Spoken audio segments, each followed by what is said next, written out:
ප්‍රවීණත්වයෙන් නවීනත්වයට GFU Sri Lanka.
The scattered hills that once have been the homes of hermits in days long gone by, and now are homes of porcupines and bears, whose playground in the rocks is snug and happy is he who casts away his cares to plunge into the jungle for a change, a transmigration to another age.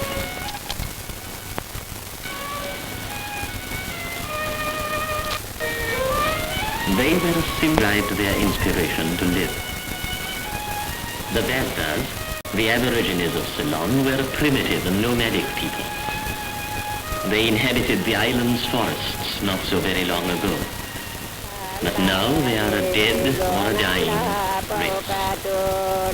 Their shelters were rock caves deep in the virgin forests, on isolated hills, protected from the wild beasts of the valley. Their clothing was the bark of the riti tree and the skins of animals, and at a later stage, cloth bartered from coastal traders for flesh or honey.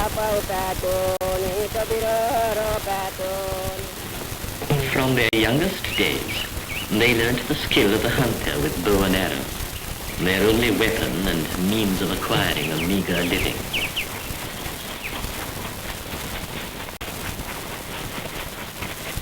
They made fire by rubbing together twigs of the vellam tree or striking a corpse with a flint.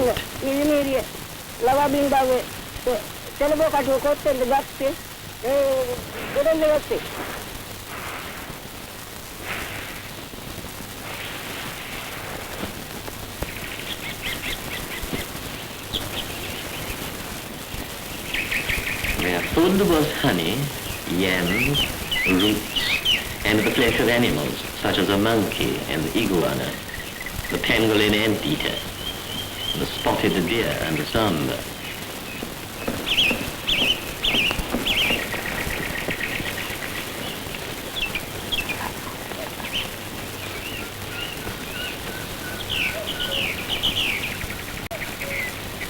They cooked over an open fire, eating whenever they were hungry, whatever was available to eat.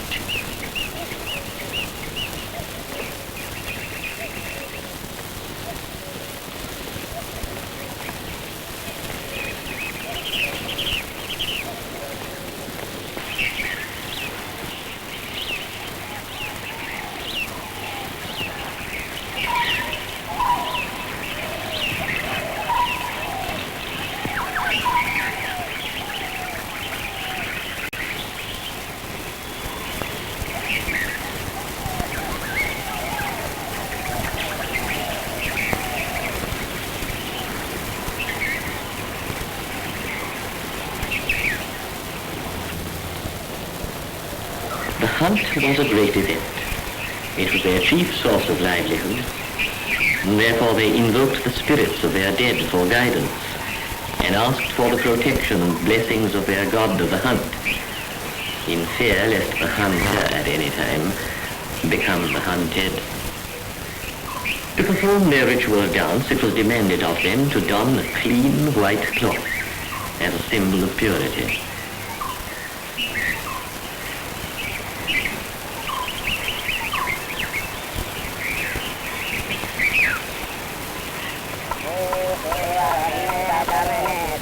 maternal grandfather protect his grandson from the evil of the desert. May his father's father lead him to where the sambar lie. May his uncle speed his arrow unerringly to the great stag's heart.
And having thus complied with the age-old rites, they went fearlessly into the dark and silent immensity of the jungle.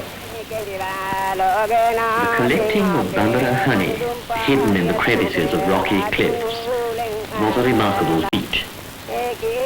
For the stings of 7 bambaras is said to be as poisonous as a cobra's venom, and one false step would mean hurtling down into the ravine below.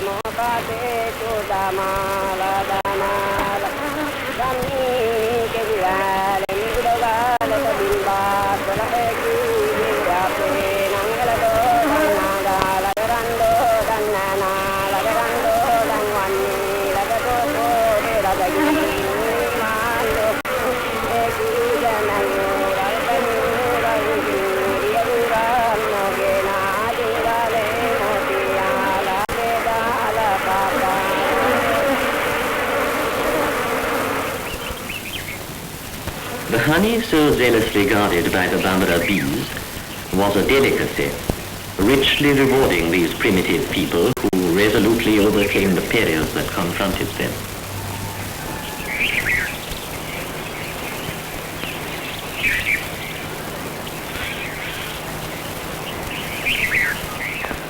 The forbidden fruit of the jungle and the bark of the vellang tree were used for the poisoning of fish, a treasured secret handed down from generation to generation.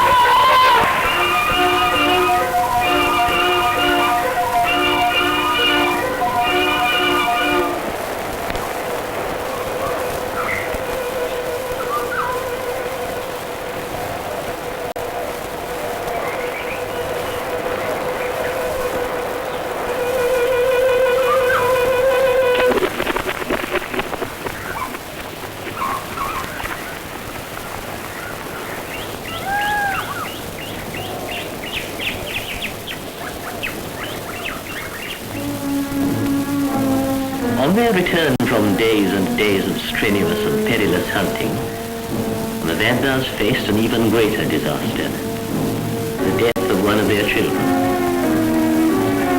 This is a bad omen. An evil spirit has taken possession of their cave. Therefore they must leave the cave immediately and find some other abode.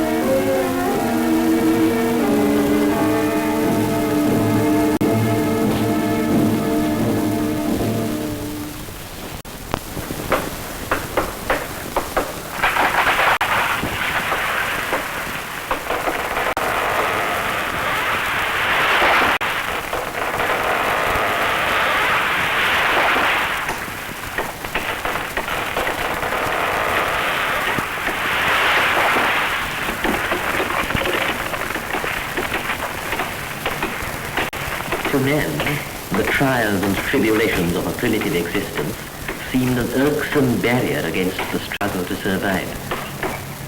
he resorted to a new type of vengeful living, indulging in wanton destruction of nature itself.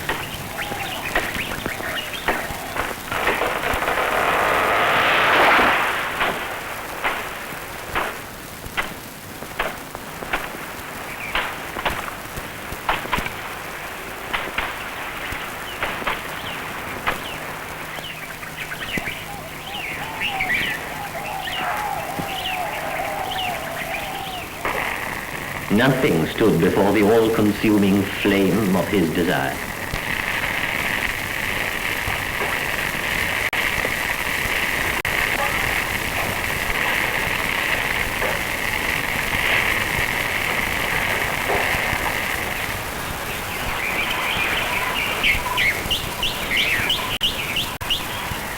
The fence became the symbol of enmity between man and beast. The barrier between man's tiny domains on the one hand and the vastness of the forest kingdom on the other. The birds and beasts of the jungle, resenting man's intrusion, fought back relentlessly, destroying his fences and devastating his crops.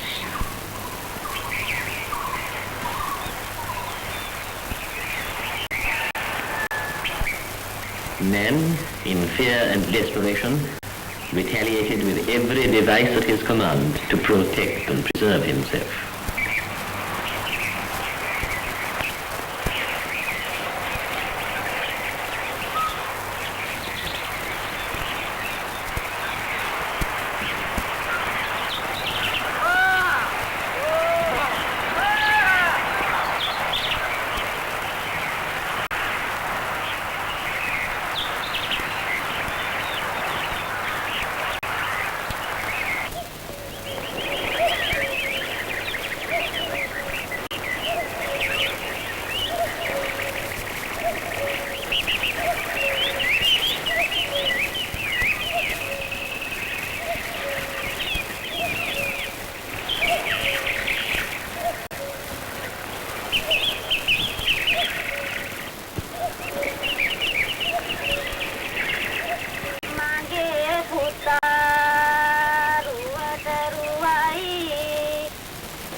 As if in retribution, drought, like a thief in the night, creeps upon the homestead and the wilderness alike, chastising equally man and beast, anxiously tended crop and jungle tree.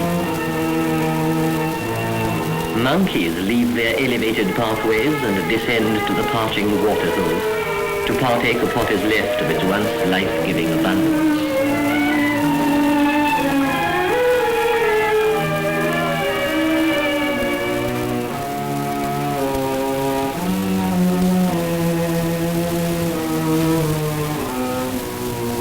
Drying footprints surround the muddy water's edge, gradually yielding to an all-devouring drought.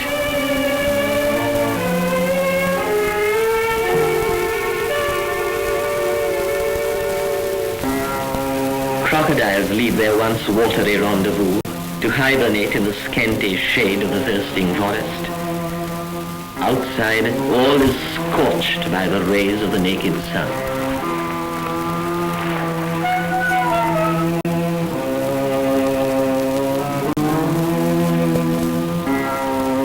Animals dig deep to quench their burning thirst by lapping at the last dregs of water still striving to well to the surface in little springs. Everywhere skeletons manifest the ravages of the ruthless destroyer, drought. Amidst death and destruction, life struggles to survive, to fulfill and perpetuate the will of nature, to postpone even for a brief space of time, inevitable and ultimate death.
Consequences of jealousy, enmity and hatred, of the struggle by one for supremacy over the other. Man, in his dire need, offers propitiation to the gods above to end the terrible plague of drought and heal the sickness festering within living creation.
The Samba wades into a salty quagmire, deeper and deeper and deeper, on a trail from which there is no returning.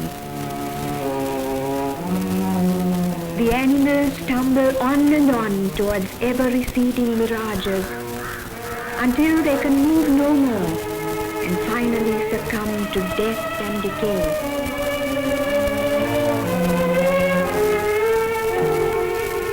Time was like death, lived slowly.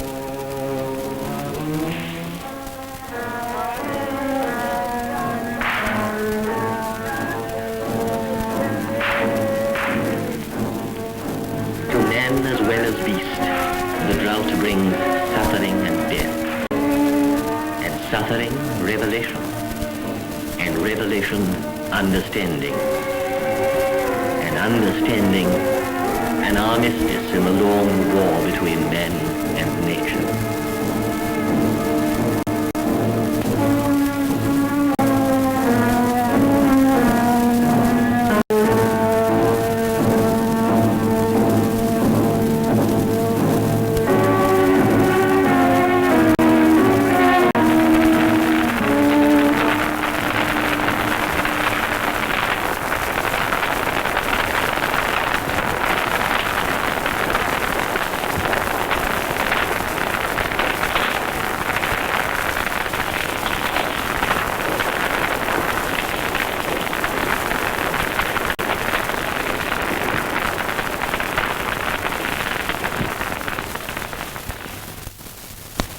Roadways now run deep into animal sanctuaries, pathways of enlightenment by which men may recall, however briefly, the past when man and nature had not yet learned to give and take. The abandoned caves, once the abode of humans, now sleep in silence, epitaphs of a bygone age. Sometimes a weary animal may rest in one, weary of what unknown journey.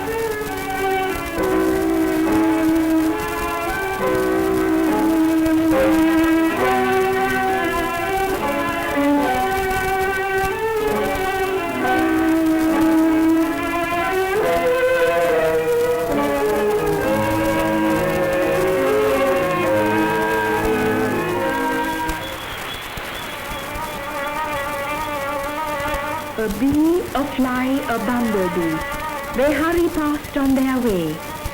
Whither to, no one knows, probably not even they.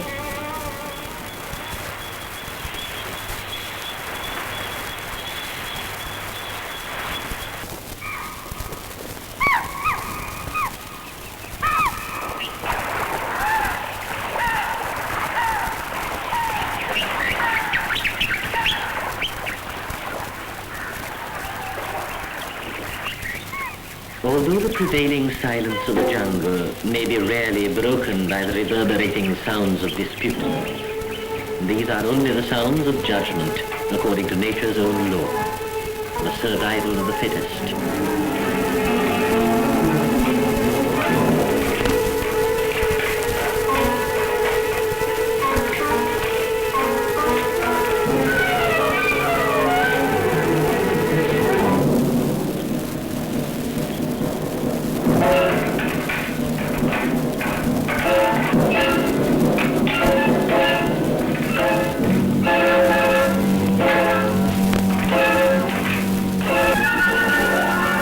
When the supremacy of one has been established and peace restored, the jungle reverts to its quiet ways. The birds and animals continue their daily pattern of life in calm contentment.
Elephants, the most impressive link with the jungle denizens of distant days, are threatened with extinction.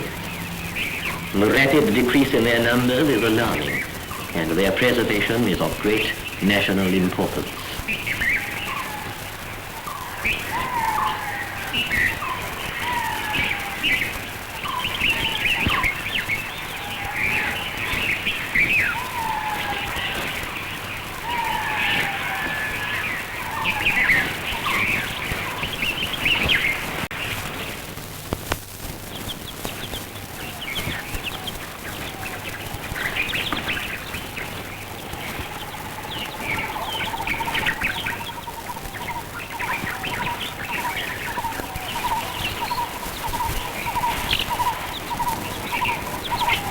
According to wise law of nature, the man of our hornbill imprisons its mate within the nest until the fledglings are fit to fly. The black-necked stork is a rare bird indeed, for only a couple or two have been seen in the island.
When all the story has been told, the jungle retreats into an echoing silence.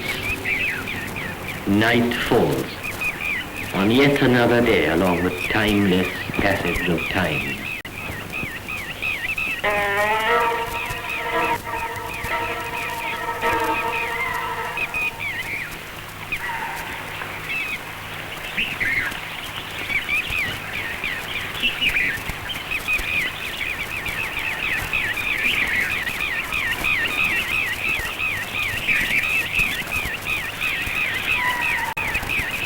A boundless plain that spreads from sky to sky, where dappled clouds are floating in the blue.